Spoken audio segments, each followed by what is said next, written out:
दरम्यान निवडणुकीच्या निमित्तानं सर्वाधिक संघर्ष अनुभवलेल्या संभाजीनगरात अंबादास दानवे आणि संजय केणेकर यांच्यातला संघर्ष काही मिटत नाहीये। संजय शिरसाट यांच्यावर दानवेंनी काही आक्षेप नोंदवले।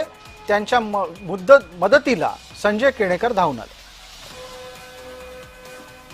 मला कोणत्याही अधिकाऱ्यांना अडचणीत आणायचं नाही, पण सुपर क्लास 1 एका अधिकाऱ्याने एका आमच्या उमेदवाराला फोन केला आणि तो अधिकारी कोणाच्या जवळचा आहे माझ्याकडे पूर्ण माहिती आहे। कारण त्या अधिकाऱ्याचा फोन यायच्या 10 मिनिटं आधी जिल्ह्याचे पालकमंत्री संजय शिरसाट नाव घेतो यांनी त्या उमेदवाराला फोन केला होता।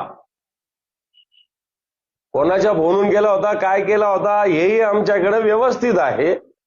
जर त्यांनी नकार दिला तर अंबादास दानवेंनी कुणाला मार्गदर्शन करावं मला माहित नाही, परंतु आमच्या दोन पक्षाच्या मैत्रीपूर्ण लढतीमध्ये त्यांनी आम्हाला मार्गदर्शन करू नये आणि आमच्यावर चिंतन करू नये।